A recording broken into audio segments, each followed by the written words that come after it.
Hello, everybody. Welcome to Sun Up on 7. It is Monday, and it's time to have our first conversation with our guest, Honorable Tracy Taegar-Panton. We're going to be talking about the convention that's upcoming and what are her plans to take home this leadership of the United Democratic Party. Ms. Tracy, good morning. How are you feeling this morning? I am good. Good morning. Thank you for having me, and Thank thank you to our viewers for tuning in. Thank you for taking the time to be here with us, and I extend my condolences Thank to you. you and your family on Thank the you. recent passing of your partner. So it's really absolutely our pleasure to have you here. It's difficult times. However, as you rightly said, you're taking one day at a time, which is Right. the best way to do it. And of course, you're here in a momentum because this convention is coming up soon. Yes. So we're eager to hear, what are your plans and how do you plan on just taking it home? But let's leave Renata to start the conversation. Yes, let's start off first. So I remember I always have to change up my dialogue and I can't say Aunt Tracy, nor have to say Honorable Tracy. So Honorable Tracy Taegar-Panton, when it comes to this candidacy, it's right here around the corner. We have basically like a week and change if you want to think about it. You want to hit the ground running still. So how do you feel right now is going to be a race to be able to get that support from the people that need to vote you in? It is a race to the finish line. We have 13 more days before the convention is actually held in Belize City, of course, at the Bird's Isle. I have had to suspend my campaign for a week and a half. And so, starting this week, it is my intention to make up as much ground as I possibly can.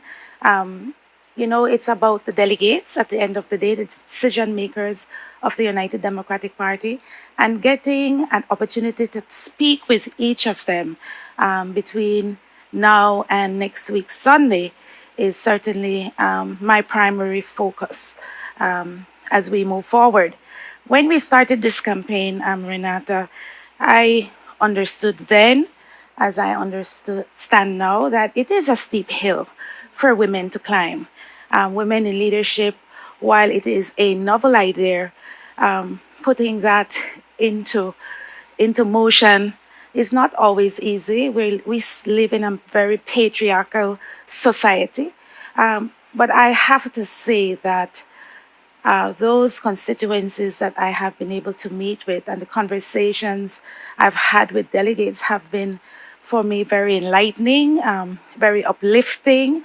I am very encouraged by the support I have received to date, and it is my intention to work until I get to the finish line.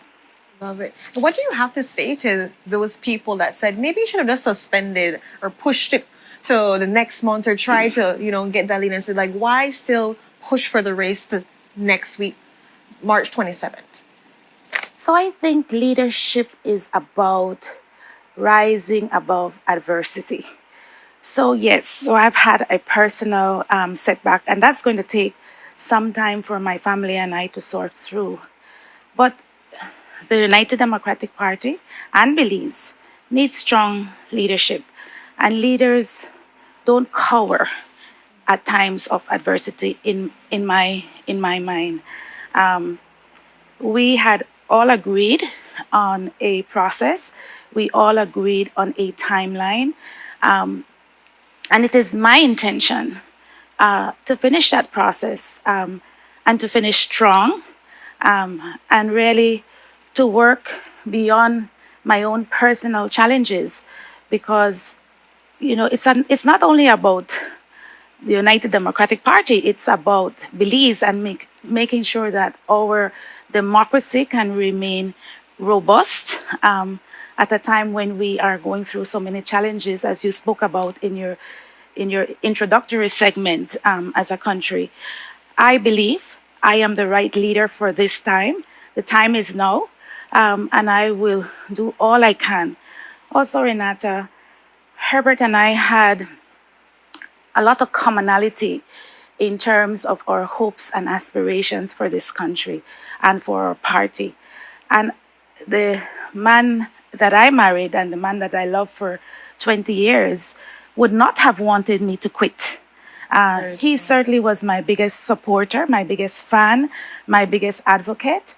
And so this is a way for me to honor that commitment and to honor his legacy and honor the support he always provided to me when I made the decision to run for the leader of the United Democratic Party. Honorable Tracy, do you feel that the situation that happened in your personal life will, in some way, kind of like sway voters to favor your leadership in the aspect of maybe empathy or sympathy? Do you feel like it would have any effect? I don't know if it Thoughts? will have an effect. What I hope will have an effect is the experience I bring to the table, Okay. is the compassion I bring to the table. It is the certainly the desire to unite and to heal and to rebuild this party. I hope those are the things that will have an impact on my candidacy and my ability to lead this party and to win the convention. You. So you're hitting the ground running. Given okay, you took your moment of absence. So the convention is next week. So what are your strategies? What is your plan for the next? You can't give out all the days? strategies, Ken. Well, not all, but of course you want to know. I think it's simple. And I don't think it's rocket science. It's about getting in front of as many delegates as I can, having as many personal conversations I can with delegates so that they can be free to speak with me openly, freely, to ask me whatever questions or concerns they may have. I am sure that they have heard things about me that they may wish to be clarified. I want to make myself accessible to the delegates. They are the key decision makers of this party, and they have to know who their leaders are, who their leaders will be. And so it's that simple. It's Right. really that simple. Making the one-on-one connection and building that relationship with each delegate one at a time. Definitely. So it's giving it time for them to get to know you. What is your plan? Because at the same time, how we're talking about And not adversity- only what my plan is, because certainly I have ideas of what we need to do as a party, but to hear from them, most importantly, to hear how our delegates are feeling, what they're thinking, what they want to see their leaders do, that kind of thing. Yeah. So from the conversations that you've had with the delegates, what have been some of the things that they want to see change within the United Democratic Party? We've talked about respecting the organs of the party, the decision-making processes of the party.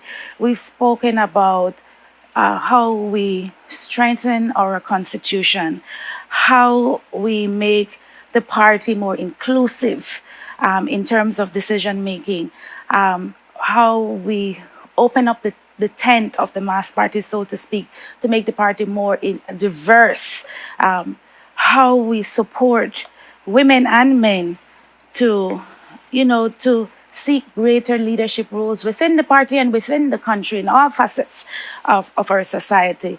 And so I think how we hold this administration accountable, how we ensure that we are the voice of the voiceless, those things are important to delegates.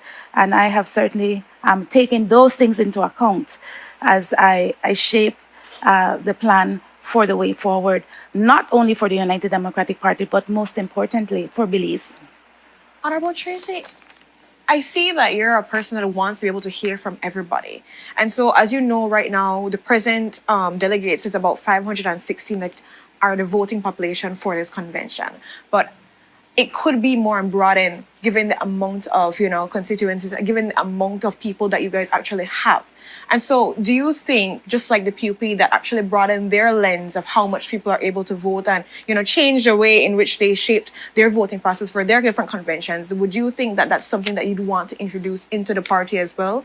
Considering we need a brighter scope of people. The 516 are a little bit, that's a small number as compared to how many people, about 80,000 sometimes people. Yeah, it's not representative, certainly, of the voting bloc that we have, or the people who support us within the United Democratic Party. And it is part of strengthening the party's constitution and strengthening how we make decisions within the party.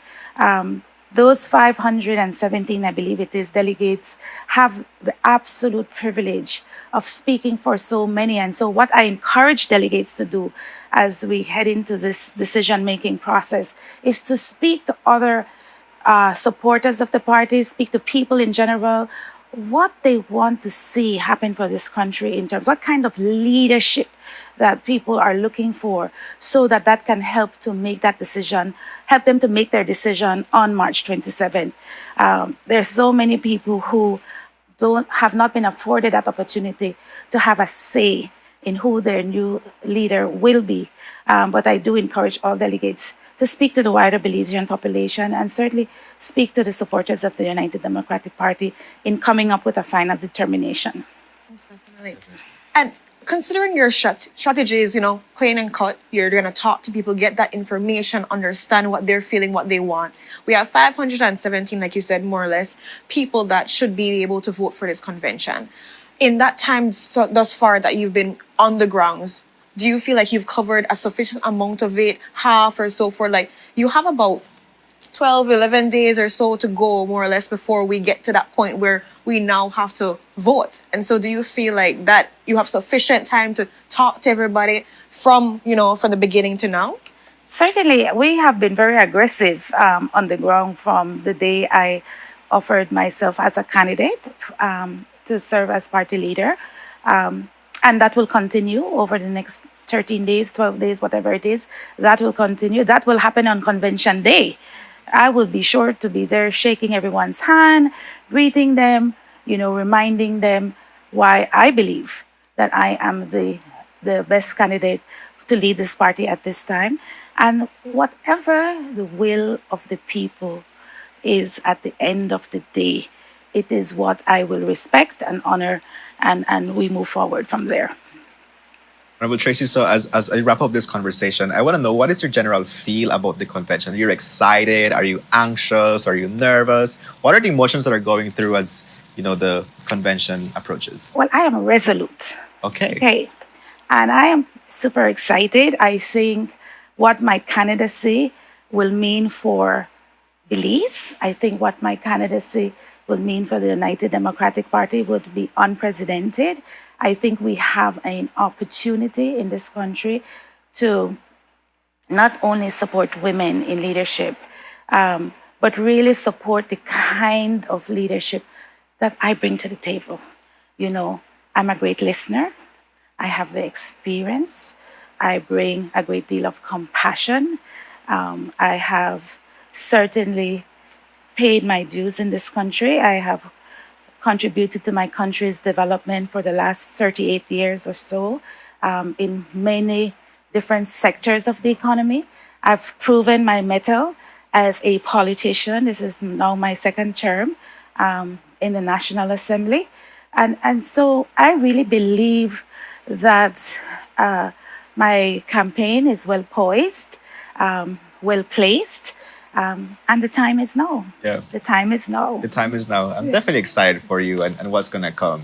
It's the first time we're seeing a female fight for this position. Yes, It's definitely fresh whenever we talk about leadership and seeing new faces in it, because there's so much that can come from it, right? And you, as you rightly said, you already have your trajectory and proving your points as to your capacity. So I definitely, from myself to you, I wish you all the best in your convention. We're definitely going to be looking forward to what happens from now until convention. So 27. yes, I'm excited. I have to ask one question Please though. do. And this is maybe me, the caffeine and me just want to know the juice or so. If you are given the opportunity, the privilege to lead the UDP party, what would be like the first thing that you would put into place to help UDP move forward? What would be something that you think we need? Is like, it's a now thing. It'd be like the first thing you're working on to help move forward. Well, we have to unite the party, right? The party has been through, and we don't need to rehash that, a very difficult pass in the last 16 months or so it has. And it's time for us, we have to stabilize the party, and we have to unite the party, and we have to work post haste to ready the party to face, we have village council elections coming up, we have municipal elections coming up, there will be a general elections coming up. So we have to make sure that our ship is in shape to sail the high seas, the rough seas, because it has been a very turbulent time. And so that's my first order of business: bring this party together. We have a shared vision, we have shared goals, we have shared principles and values, and we need to get back to those foundational things that make the United Democratic Party, in my view, the most viable option to govern this country. How? How will we do it? Will it be more of like, what is the activity that will start to Well, we bring have that to, about? first and foremost, we have to convene a National Party Council meeting. We have to bring all 31 caretakers and elected officials to the table, and we need to chart the way forward as a party.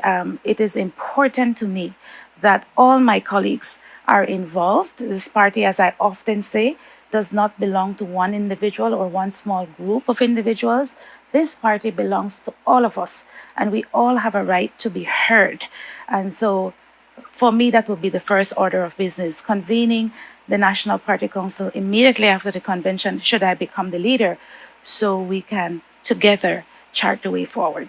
Perfect. Thank you so Love much. it. You're welcome. Yeah, let's build that cohesion within the party. Yes. Let's remind them about what the vision is, right? And that's very critical. Or if it's changed to a Right. certain where we want to see how we tweak things up. I know with the new times you'll see how more you're trying to push towards something else as compared to back in the day. Because I mean there is a point of revision and seeing where we are and how do we want to be better. But we you have know? to take stock, right? We have Yeah. to take stock of what has happened, where we are, and where we ought to be, and where we intend to be. So that's important. That moment to reflect and to take stock and to agree on a way forward will be the critical first step.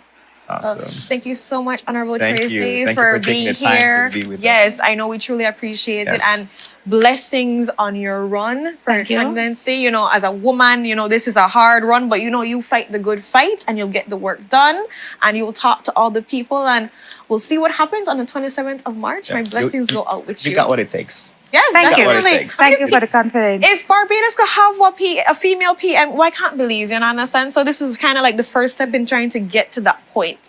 And so, You know what again- I say about steep hills? You know, it is a steep hill, but I have very strong legs. Oh, Yeah. okay. And it builds the muscles better, right? It builds the muscles That better. is true. Look at Tayo people and their good legs. Right. But Thank again, you. Thank you, so Honorable much Tracy, for being here. with And I us. know as soon as you leave from here, it's to go. To go. So with that, we must go to a next commercial break. But when we're back, we're going to be talking about the Belize Olympic and Commonwealth Games Association. So stay tuned for that exciting conversation. We'll be right back.